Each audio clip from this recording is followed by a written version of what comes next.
This is the Greg Bedard Patriots Podcast with Nick Cattles. He's Greg. I'm Nick. You know the deal. Download the Prize Picks app today. Use code CLNS. Get $50 instantly when you play $5. Also, take the guesswork out of buying tickets with Game Time. Download the Game Time app, create an account, use that code CLNS for $20 off your first purchase. Greg, we start outside of the Patriots, but within the Boston area. And we talk a little Jim Montgomery. I know you're a big hockey guy. I also enjoyed the game of hockey. Your thoughts on the Bruins firing Jim Montgomery? Yeah, it's kind of a shame. I mean, just to go back real quick, I think everybody knows I was not happy about the Bruce Cassidy firing. I thought it was a bunch of bullcrap and sort of enabling millennial hockey players on the Bruins, namely Jake DeBrusk, who's no longer here anymore. And, they hired Jim Montgomery. I wasn't happy. I mean, I didn't know Montgomery. He obviously did a great job. I mean, he had his first two regular seasons was, one of the best in NHL history. I mean, they set the record for best regular season in NHL history, and less than a season and a half later, he's gone. Look, if you could, you'd fire the players, because to me, this is on them. It's also on Don Sweeney really none of his offseason moves have done anything. That none of them have worked, including Jeremy Swayman's contract dance extension, how much they're paying him. Now he has a .880 save percentage. It's legitimate to question whether the players in front of him want to play for him. With what's going on, he's certainly an interesting personality, and something is wrong there. I mean, basically, there's something wrong with this team fundamentally. Yeah. From talking to different people, it could be Marchand and his leadership. It could be the lack of leadership. But to me, I see a lack of accountability from the players that didn't go on here for a long time, but now is. But the problem is you can't fire the players. You can only really fire the coach. But my opinion is this is all in the players. I hope they don't stop at Montgomery. I hope there is some sort of shakeup and a trade. I think this team needs to be shaken up internally. I would be open to trading anyone on this roster, but it's just a shame, because no one really expected this from the Bruins. So, a lot of this is certainly on the players. As you said, you can't fire the team. That's the old adage, and it makes sense, because you can't walk out there and say, all right, all of you are gone. We're going to keep Montgomery and rebuild this team in late November. It can't happen. But Montgomery, I would also not totally defend him either. It's rather obvious that his message is not getting through to the players. It's rather obvious that this team was built kind of in his vision of, hey, big, physical, imposing, and they're not playing that way. They're soft in front of the net. You also have, your special teams being deplorable, and Montgomery hasn't been able to solve any of those problems. So, some of this is on Montgomery. And when you're just kind of treading water, and you've literally been one of the worst teams in the league, if you look at point differential, somebody's got to go. A significant move has to be made. And unfortunately for Montgomery, he's the easiest significant move to be made right now. You're 20 games into the season, so you're about 25% through the year. Nothing was changing. So you got to do something. His constant line shuffling was not working. So, his answers were not great. But the team as well, it has been very underwhelming. And I know people say Sweeney should get fired. My thought is, let's see what happens with Sacco as a guy. Let's see if he can somehow get more out of Lindholm. I'm talking about Elias, obviously, with Hampus being hurt. Hampus was actually their best player before his injury, which is kind of crazy because he stunk the last year. But when you look at, Elias and Zadorov and some of these guys, maybe Sacco can do something to unearth more energy and get more out of those guys. If it doesn't work and we're at the end of the year and you're looking back and you're saying Zadorov was a huge swing and a miss, Lindholm was a huge swing and a miss, Swayman never found his form, and that contract looks like an albatross hanging around the neck of this organization, then yes, you absolutely look at Sweeney. But I look big picture. When you're a GM, when you're a president of operations, your main job is to make sure your team is a contender. And for the most part, Sweeney's done that throughout his career. So has he hit on everything? Absolutely not. Was this offseason possibly brutal? Yes. But he did construct a roster that, as you said, was one of the best historically in the game a couple of years ago. He got this team to multiple cups. They won a cup. So it's not like he's been a complete mess. So by the end of the year, if it's bad, then you say goodbye. But, Montgomery, some will say sacrificial lamb. Look, it is what it is. All right, let's get to football, Greg. Gerard Mayo spoke with the media today. He said Cole Strange is returning to practice. Your thoughts? Yeah, well, I mean, look, this would be a welcome addition. I guess this opens up the window, so it's 21 days on what they do. It sounded today with Mayo that,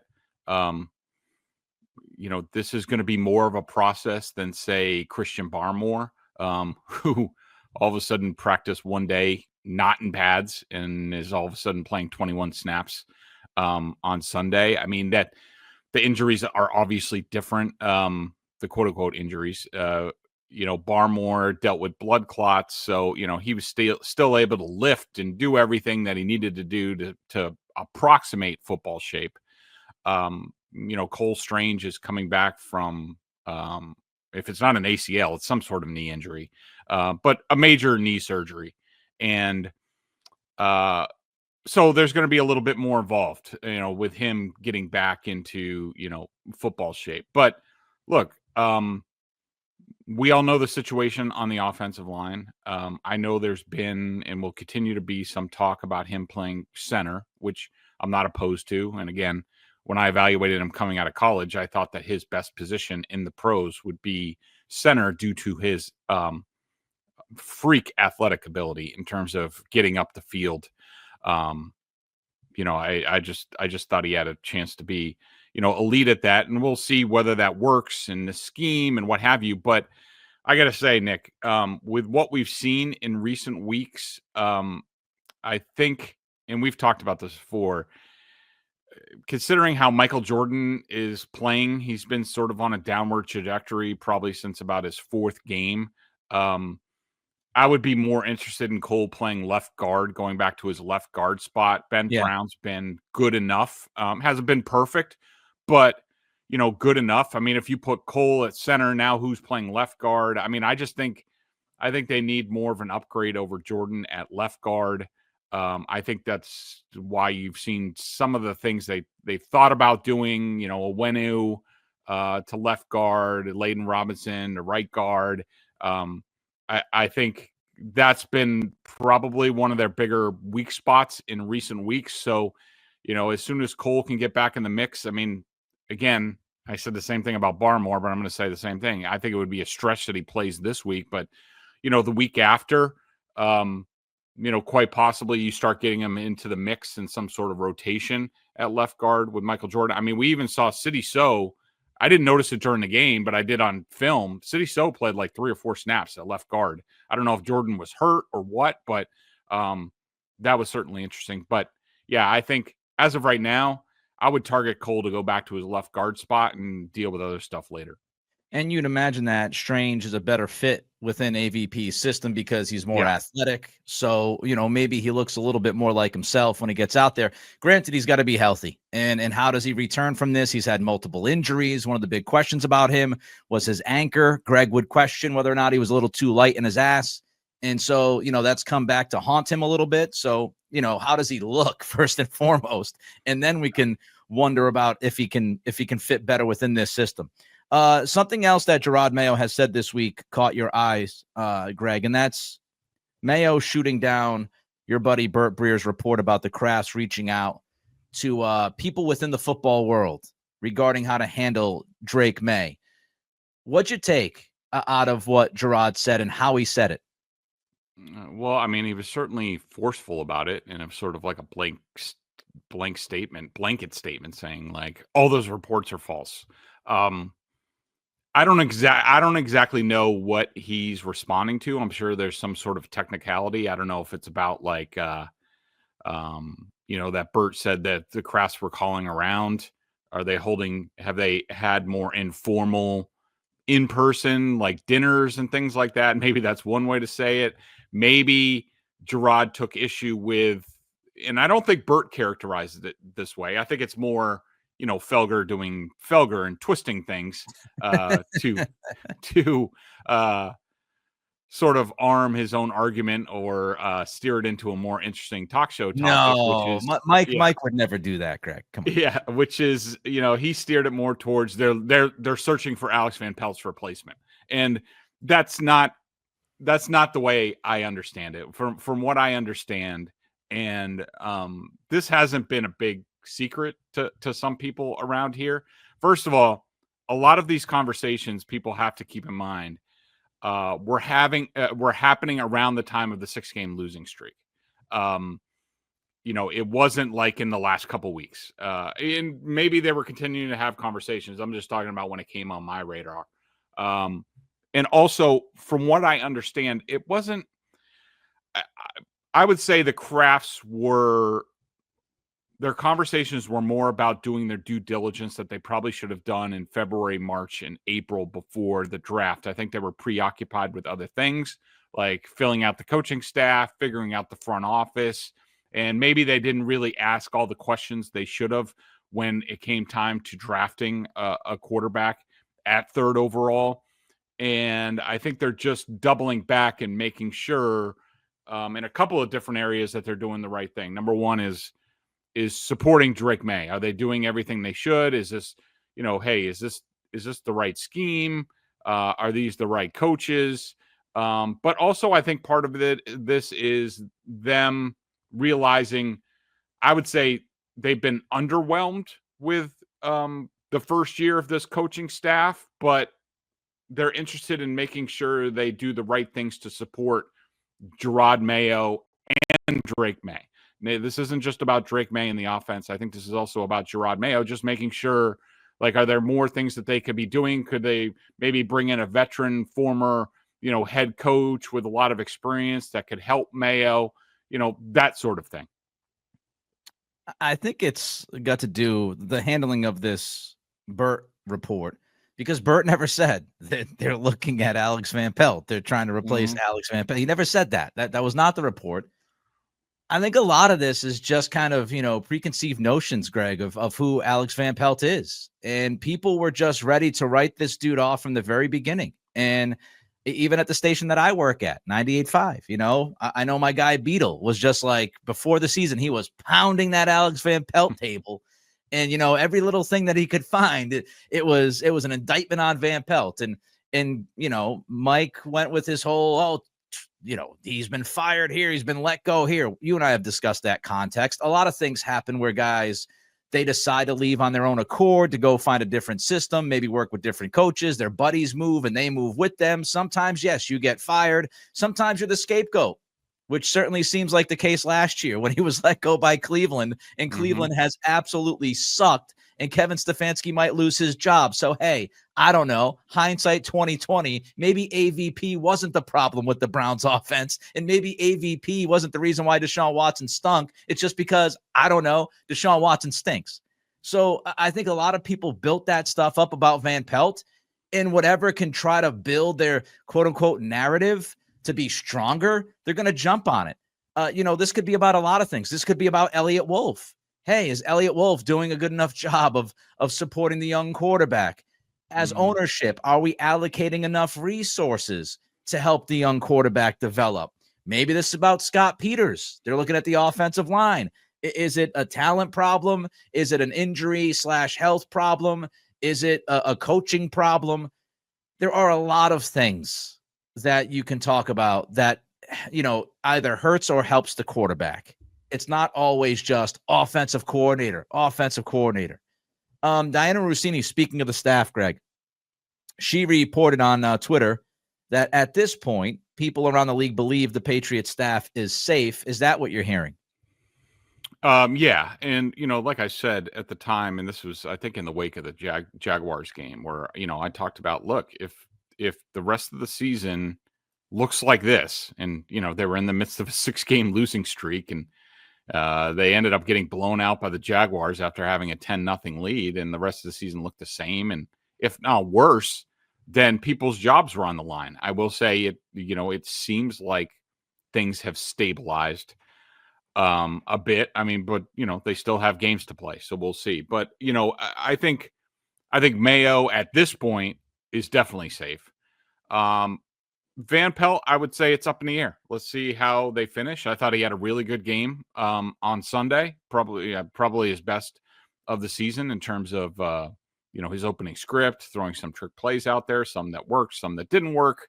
Overall creativity. So that's good. So it looks promising that he's going to be back. I mean, I think at this point, if I were the Patriots, I think from what I've heard, Nick, I'd put it this way. Considering where they are, and especially what's gone on with Jalen Polk, it would surprise me if Tyler Hughes is back. And Gerard even said going into the season, like, look, we know that the coaching staff really isn't a finished product. Like, right. This is what they're going with right now, but everybody's going to be evaluated during the season. I would say in terms of weak spots that, I would look to, possibly upgrade. I do think the offensive line coaches have done a pretty good job. I would say, Tyler Hughes, possibly the running backs coach, possibly Jerry Montgomery on defensive line, possibly Drew Wilkins on the edge. And, look, Dante Hightower, I don't think his group has been great. We know that there's been injury issues. Did he like his experience coaching his first year? That could be up in the air. So I don't think the entire staff is safe. I would be surprised if there aren't any tweaks after the season. When I look at this list of people on this staff, I think to me, and I know you go back 4 or 5 weeks ago and it was, man, Van Pelt's going to show some improvement, even 2 or 3 weeks ago.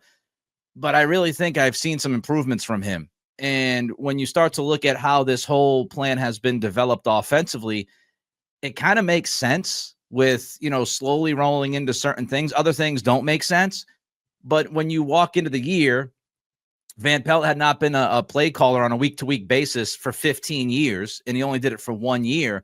So there's a learning curve. So I kind of look at that and say, at least Van Pelt is showing some signs of figuring out his own talent. He's utilizing Pop Douglas, I think, in a smart way. And it starts and it really ends with the quarterback. And Drake Maye continues to get better. And Drake Maye has come out publicly and said that he is fully behind Van Pelt. Now, of course, I don't think he'd come out and say, I don't want to play for Van Pelt. We all understand that.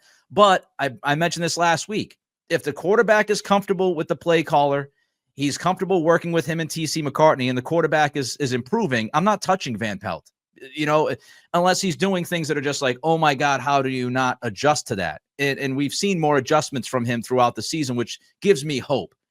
I'm looking at Mayo. Go ahead. Finish your thought. No, I'm looking at Mayo, and Mayo has continued to make the same mistakes over and over and over again in crucial situations.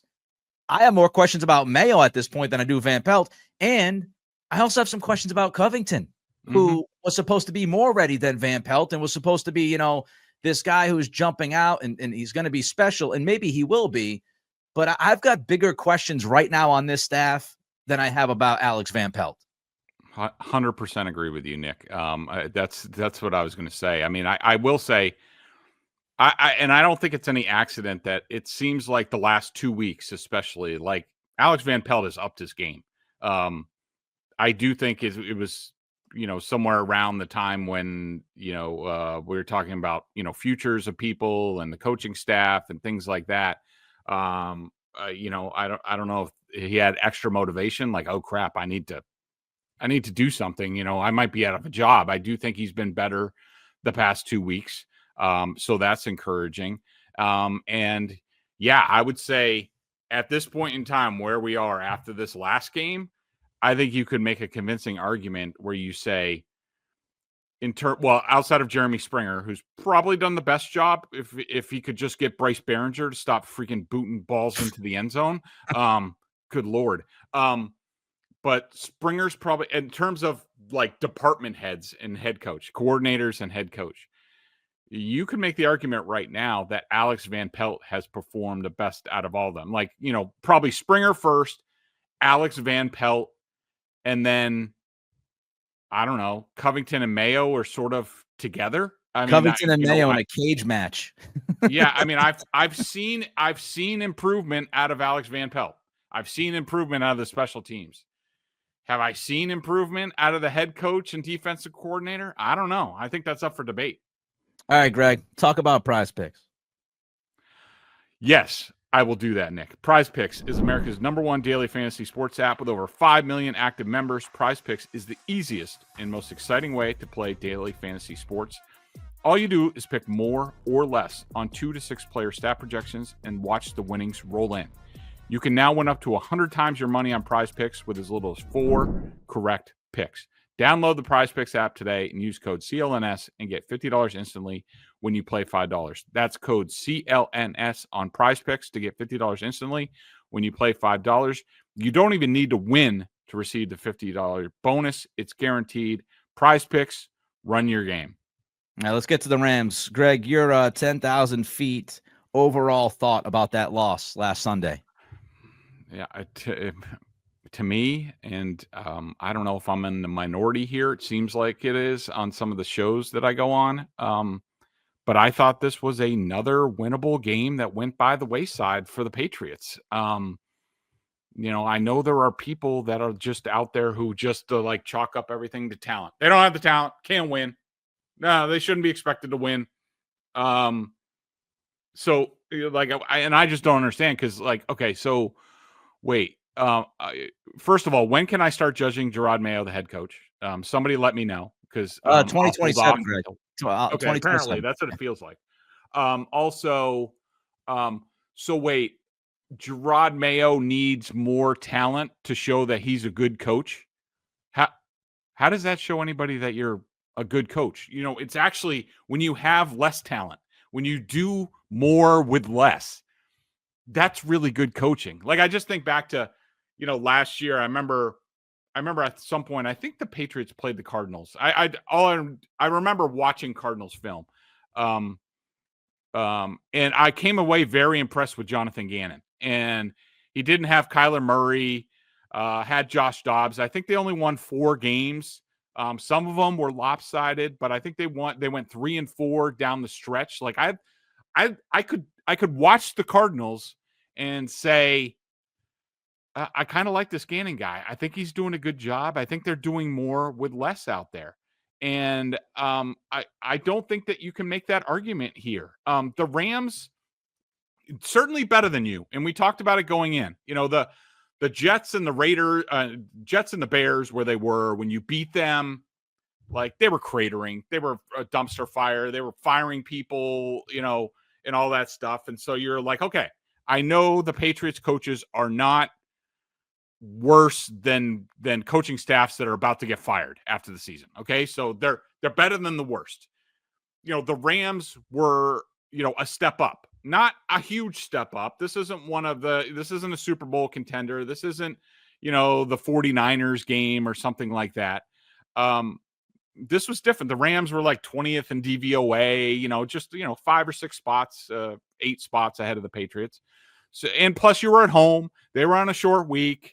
They had to come east and play at 10 a.m. So you're like, all right, this is, and look, in the end, they lost. It was a 1-score game again. So that's good. But, if you would have told me going into the game that Drake Maye would play as well as he did, that they'd have, 22 points and the chance for more with the ball at the end of the game, and basically they'd be swimming upstream the whole second half and get off to a really good start, get the lead early again, that they'd be swimming upstream basically the entire second half, and needed to scramble to make it a 1-score game, I would have told you were crazy. If you would have told me that Cooper Kupp and Puka Nacua were going to go off like they did in that game, and that Matthew Stafford was going to look like prime Matthew Stafford again, I would have said, no, I don't see that. Like we talked about, I said, the only thing I feel good about in this game is the under, and that was wrong. Yeah, me too. So, but I it's just a lot of a lot of coaching mistakes from, in-game decisions. And I know you're probably going to go on a rant about this because I know you feel strongly about it. The defensive plan, just woeful. I mean, they weren't even a speed bump for these guys. And we'll get more into that, but I just, look, the Seahawks, you lose by 3 in overtime. The Dolphins with Snoop Huntley, you lose by 5. The Jaguars, you lose by 16, but you led 10-0. The Titans, you lose by 3 in overtime to Mason Rudolph. And the Rams, you lose by 6 at home when everybody was sort of feeling themselves after the Bears, la-di-da, we're on the right track. And then, I think defensively, they just laid an egg. And I'm sorry, the Rams aren't that. Yes, Kupp, Nakua, and Stafford are good. Outside of that, not really that good. The offensive line isn't that good. They got thrashed by the Dolphins the week before. So my 10,000-foot view is just another underwhelming coach preparation performance, and that led to the loss.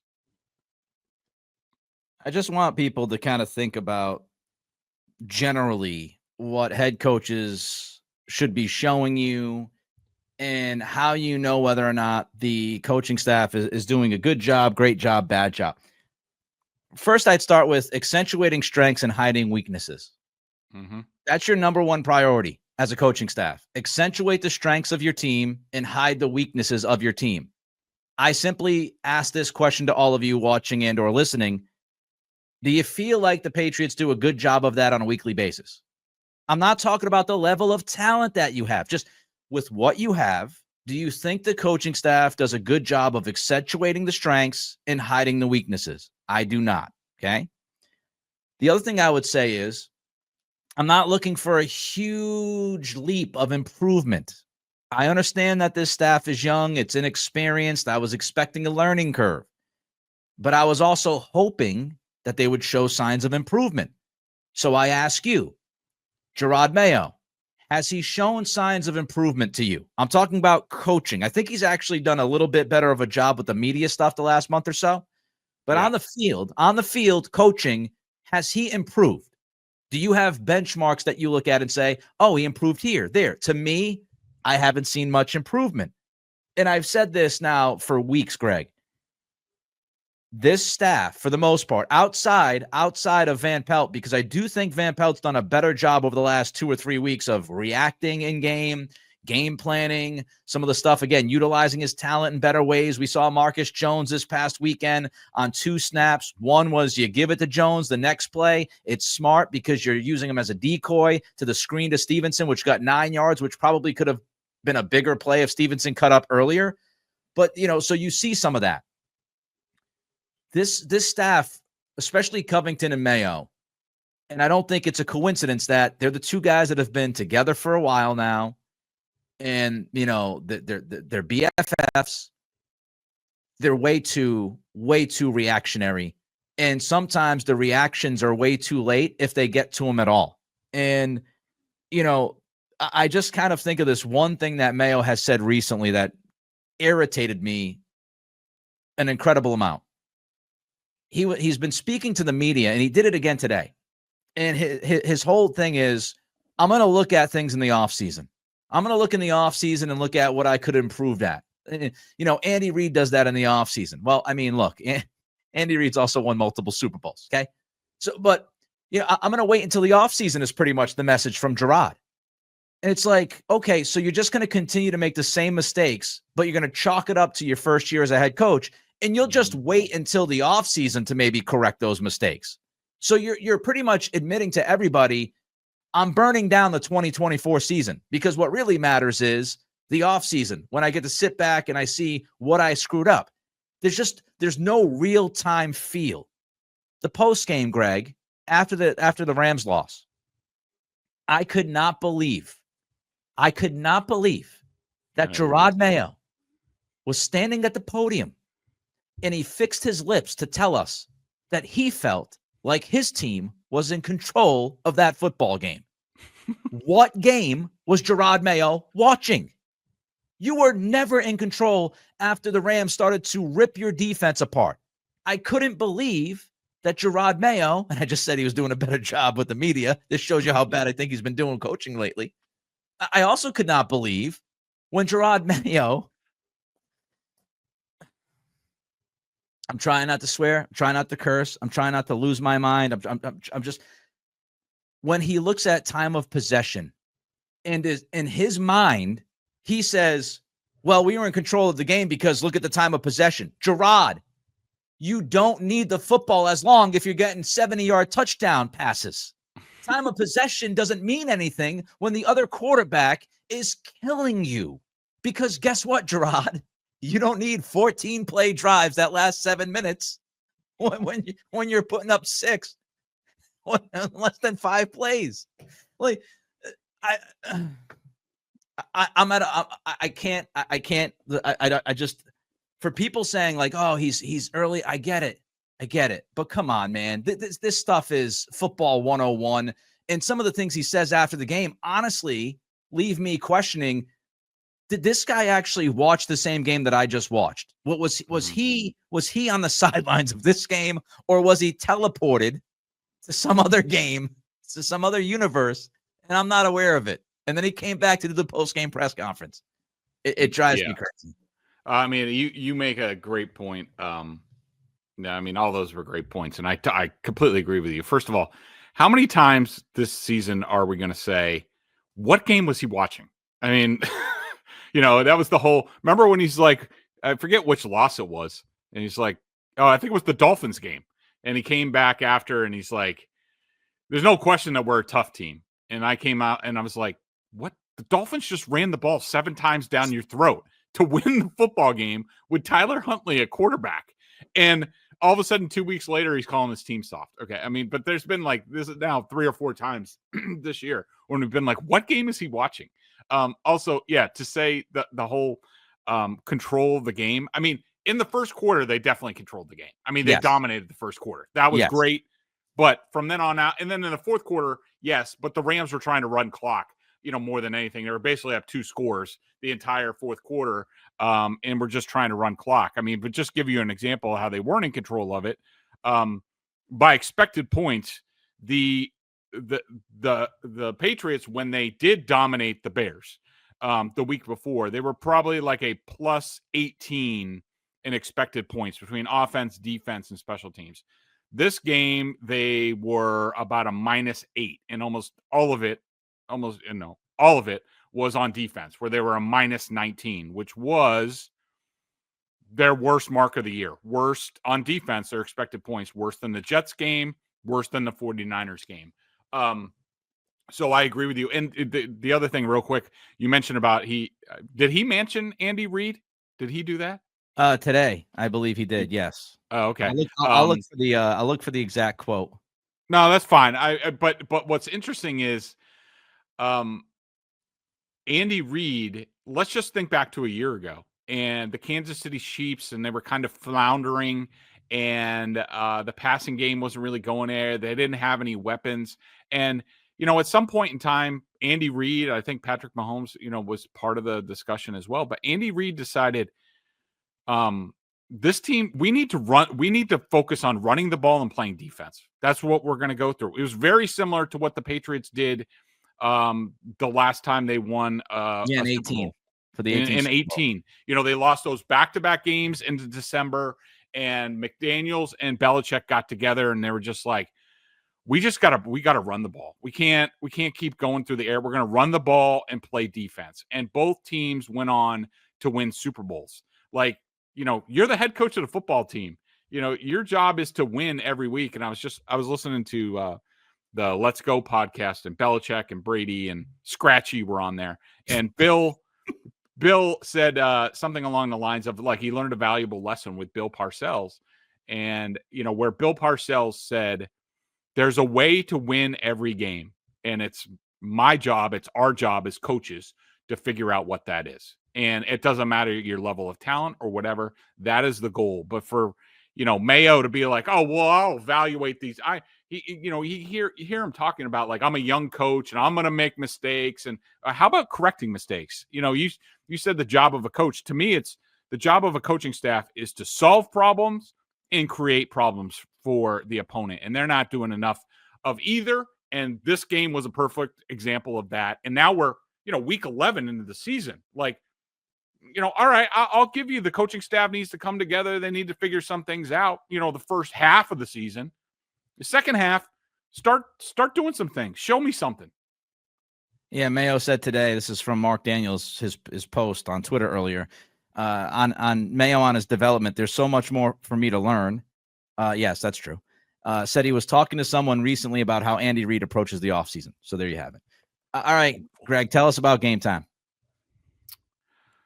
So I was just looking on Game Time because you got to be in person. Celtics won last night against the Cavs. I see they have a game coming up, which I'll get to. But some of the great features about Game Time picks, filters out all the fluff to show you only incredible deals on great seats. So you don't have to waste time searching through thousands of tickets. I love the all-in pricing. Toggle this feature. It shows you the total up front. None of those annoying surprise fees at checkouts where all of a sudden your expected price is doubled and you're like, what the hell? Seat views, get a panoramic view from your seat in the app before you buy. I was just looking. I don't know if this is one of those stupid ass NBA Cup games. I think I don't think it is. Timberwolves at Celtics on Sunday. Good matchup. I found 2 seats. This is one of their best deals. They actually said this is an amazing deal. It's top 5% deal, best deals on this event. $200 each, row 9, section 304. That's all in. That includes everything. So if you want to see the Timberwolves and the Celtics matchup, which should be a lot of fun with the T-Wolves team, make sure you go to Game Time. Check out the app. Take the guesswork out of buying tickets with Game Time. Download the Game Time app, create an account, use code CLNS for $20 off your first purchase. Terms apply. Again, create an account and redeem code CLNS for $20 off. Download Game Time today. What time is it? Game Time. Quick recap of the Patriots offense, Greg, against this Rams defense, especially Drake Maye and what you saw. Yeah, I thought this was, to me, not only to my eyes live at the stadium and what I wrote after the game, but also upon film review.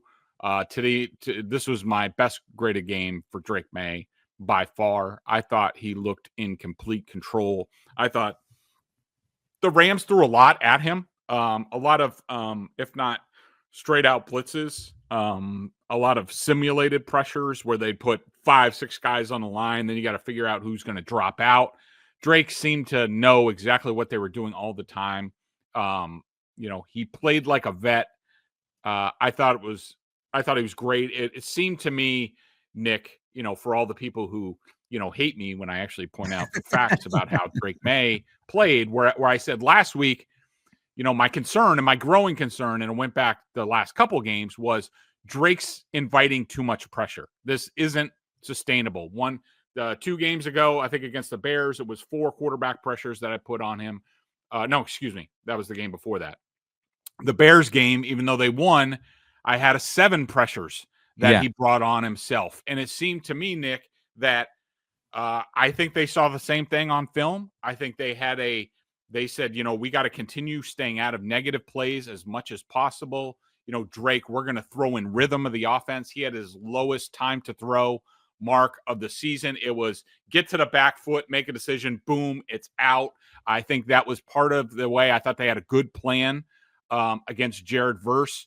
They did not hold on to the ball. They passed the Jeffrey Simmons test this week. So Tommy Point for AVP in those guys. They did not let Jared Verse wreck the game like Jeffrey Simmons did. I thought Drake, I will say this was more of a game manager game for Drake Maye. Yeah. Yep. I wouldn't say he made any huge plays. The 3rd and 7 play that he made on, I think it was the second drive, which might have been their best drive of the year.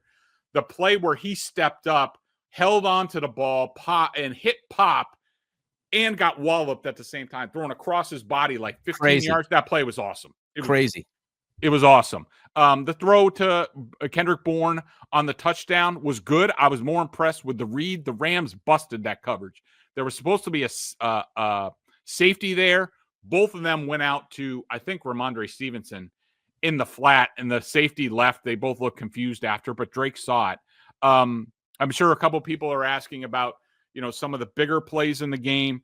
The strip sack fumble I sort of put that on the team because I think it was sort of a failure on multiple levels. It's a 3-step drop. I thought Kayshon Boutte was supposed to run more of a 5-yard route, and he ran more of a 7, 8, 9-yard route. Talking to more people who know more about this than I do, that route, Boutte ran it right. I don't think he ran it great. It's called a 9-stop, which is basically like you're selling like hell that you're going on a go down the field, which they might have had if that's what the play called for. But they got to run the play. This is not like the old Patriots offense where you have option routes and you can adjust things. So you pretty much got to run things how it is on the paper. And so, basically the way it's explained to me, I mean, first of all, Brown and Jordan didn't handle the stunt well. I mean, the time, that was the fastest stunt to hit that you're ever going to see in the NFL. So I don't even know how much Drake Maye had a chance. But Drake Maye did basically the way it was explained to me. I wish Boutte ran it harder and turned more outside, but basically Drake Maye has to get back if he chooses that side of the field. It's one or the other. Either if he chooses to go right, he's got to go right. If he goes left, he's got to go left. So he decided to go right. He knows what the route is. He's just got to throw it when he gets to the top of his drop, and either back shoulder, Boutte either catches it or goes out of bounds. That's what you want to do. So that wasn't great. The stunt wasn't great. I think Stevenson even could have helped a little bit if he would have seen it. He didn't do that. So it was a bad play all around. Everybody's got to do a better job, including Drake Maye, but I didn't put the fumble on him, quote unquote. And the last interception, I do think the sack before that play, that was on Drake. He held it way too long. Yeah. He's just got to get rid of the ball, live another day. That way they didn't have to burn a timeout and all that stuff. So that was bad out of Drake. On the interception, I know a lot of people are like, oh, Pop needs to do this and that. You look on the All-22, Pop Douglas, Hunter Henry, and Kayshon Boutte are all running down the field. They all had their head down well after Drake Maye gets rid of the ball. To me, that tells me that those were prescribed deep routes. If Drake Maye wants to throw those passes, he's got to find a way to hang. There was a pocket. He could have stepped up. He needed to hold the ball for like another second and then let it go. If he throws it down the left hash, it's probably a big play to Pop.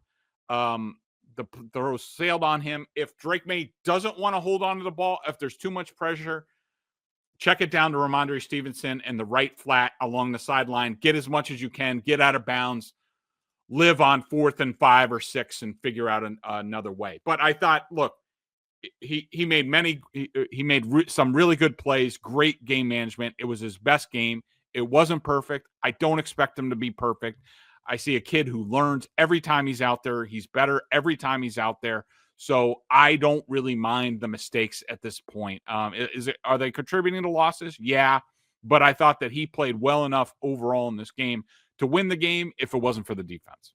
Greg had Maye with 11.5 plus plays and 5.5 minus plays for a total of a +6. So good game, obviously, from Drake Maye. All right, the defense, what'd you think? By the way, one thing real quick that I just want to say, and maybe you can help me with this, and I know we're running long, but so I put out there on Twitter that this was easily my highest graded Maye game. Okay. Yeah. And I said, highest since Jacoby Brissett in week 1. And, there were 4 MAC games his rookie year that I had graded higher. Why do people lose their mind about that? Why is it so hard to understand that Jacoby Brissett, especially when he was getting pressured and knocked around like 60% of the time and led the Patriots to a victory against the Bengals, where there were third down throw after third down throw that he was making and getting walloped. Like, I'm not saying that Drake Maye's not more talented than Jacoby Brissett or not more talented than Mac Jones. Mac Jones, especially in the first half of his rookie year, was really good. He was really efficient. He had a really good coach. I don't even think the talent was all that great around him, when you really go back and, and look at it. Like, why do people lose their mind, Nick? I mean, we know Drake Maye is talented. We know he's making plays, and he makes more big plays than Mac Jones and Jacoby Brissett probably combined. But he also makes some mistakes because he's 22 and he's young. Why do people lose their mind? How is it so hard to compute that, some fantasy football nerd is telling me, like, I got to change my grading system if Jacoby Brissett ever had a higher graded game than Drake Maye? Like, what games are you watching? Like, he had a part of 2 turnovers. Like, he wasn't perfect, but he played well. I just don't understand why people lose their minds. Well, I mean, you're asking me to operate somebody else's brain, which is very difficult, especially in 2024. I would say overall, Greg, there's a lot of lack of critical thinking. There is a lack of context, nuance, grabbing at the lowest hanging fruit all the time. And I also think that people will still, to this day, look at Mac Jones and they're triggered because they believe Mac just kind of went off the rails and fell apart on his own accord. And a lot of that has to do with Bill Belichick and defending Belichick's record.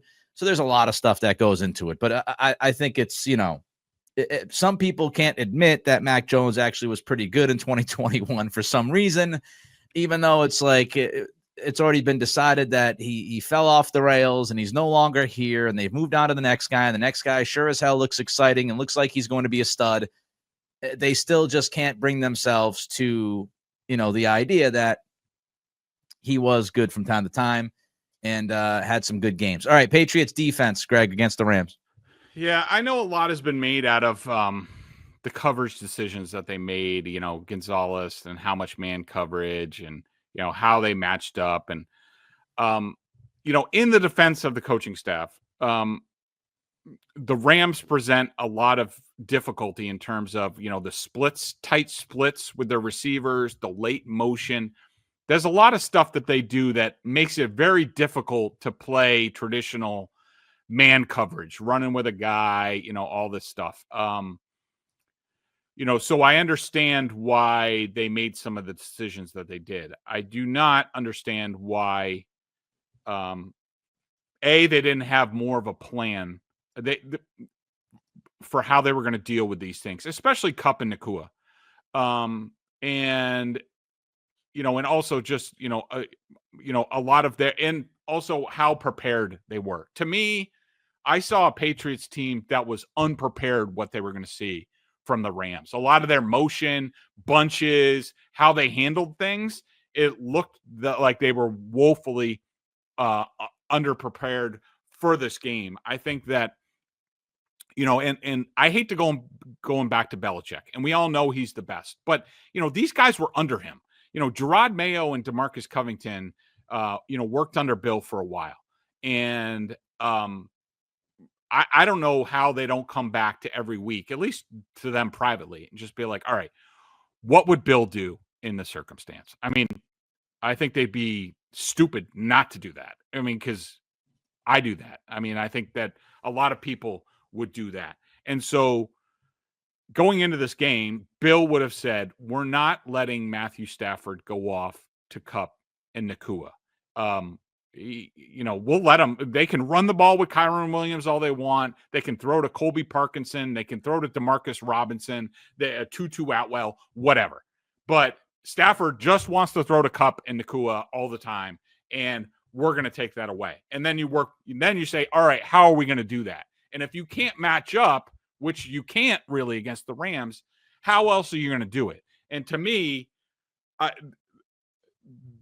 the lack of focus on disrupting the timing of Kupp and Nacua just stood out. These guys, they just had free run wherever they wanted to go. I mean, for example, the second play of the game, and this is not unusual, the Rams do this.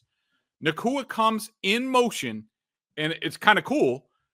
He exits through the C gap. So between the tackle and the tight end, that's where. So they're in man coverage. Jonathan Jones is on Nacua. So he exits through the line. Christian Ellis is there, gets a slight piece of him, but basically Ellis picks Jonathan Jones. So Nacua just turns. He's wide open, 38 yards. Okay. If you're focused on having a plan and being like, all right, if Nakua does this, if he exits here, if he goes in motions, exit here, this is what we're going to do. Like, in that circumstance, they should have been like, hey, defensive lineman, Keon White, whoever it is, Jeremiah Farms, whatever. If you see one of their receivers try to exit through the line, you hit the everlasting snot out of them. They do not get past the line. Like, they are inviting contact, knock the crap out of them. Or, if Kupp has a tight split, get Keon White out there, hit him. Nakua comes in motion, have Kyle Duggar out there, hit him, coverage over the top. There was no plan to disrupt what the Rams wanted to do. Those 5 possessions where they did exactly what they wanted to do, it was unbelievable. They looked like an NBA offense without much deep. It looked like the NBA All-Star game. They could go wherever they wanted to and do whatever they wanted to do, and Stafford was never under pressure. And so I just thought it was an epic fail. The only reason that it wasn't worse is I do think Stafford missed a couple of throws that were there. Yeah. They missed the field goal. Sean McVay declining a holding penalty that would have brought up 2nd and 20, instead made it 3rd and 10. And then they had a penalty to make it 3rd and 5. That was just colossally dumb. So they were lucky the game was as close as it was. I thought the defensive plan and execution and preparation was terrible. And they got absolutely abused by Sean McVay and old friend Nick Caley. They just kept blitzing when the blitz wasn't working, and they just kept doing it. Stafford absolutely tore them apart against the blitz, especially when they went cover 0. I think they went cover 0 blitz like 3 or 4 times in the game, including the Cooper Kupp 69-yard touchdown to start the third quarter. 6 all-out blitzes. So 6 all-out blitzes, and it didn't work. And it was like, no, we're just going to keep doing what we're doing. And it goes back to what I've said, the lack of adjusting inside of the game from the head coach and the defensive coordinator, especially those 2 guys. It just leaves me shaking my head. If it's not working, you got to bail from it. Do something different. Try to do something that, might surprise the offense. And it's, there's that after the Kupp touchdown catch, there's the replay of Stafford, and he's looking over to the sidelines to McVay, and he's like smiling and laughing, and he's throwing up a 0 as to say, they just sent cover 0 at us again, and we just torched them. Like, Stafford was laughing at you. He was laughing at you on the field. Never a good sign. All right. Check out Greg and Mike Giardi at BSJ, $50 for the year. You also want to download the Prize Picks app today. Use code CLNS, get $50 instantly when you play $5, and take the guesswork out of buying tickets with Game Time. Download that app, create an account, use that code. Again, it's CLNS for $20 off your first purchase. Up and down lists, Greg, from you. Yeah, guys I liked in this game, starting with the offense. Obviously, Drake Maye was my number 1 up in this game. Kendrick Bourne was really good. Demario Douglas was really good. Ben Brown and Michael Winu, really good on the offensive line. Defensively, Keon White was a big up for me. 5 impactful plays. Devon Godchow was decent. Marcus Jones. No, not Marcus Jones. That's it. That's it for good people in this game. People who struggled. Let's see. This list is long. City So, his paddle level is terrible, whether it's at fullback or at left guard. He pulled and he just got the snot kicked out of him. I thought Hunter Henry, a week after having a great run blocking game, had a rough run blocking game in this one. Jaheim Bell with the drop. Jalen Polk looks completely and utterly lost out there. On the offensive line, Lowe, Jordan, and Jacobs combined for 9.5 quarterback pressures, and they were, what'd they have, 22 minus plays for me. Ben Brown and Michael Winu had 3 minus plays for me. I thought Anthony Jennings had his worst game on the edge that I have seen in some time. I don't know what was up with him in this game, but that's not his normal performance. Daniel Ekwale keeps getting run over in the run game. Christian Ellis I thought was terrible in this game. He was a day late and a dollar short, both in the run and the pass game. He had a couple of pressures, which was nice on blitzes, but it seemed like the Rams were taking advantage of him.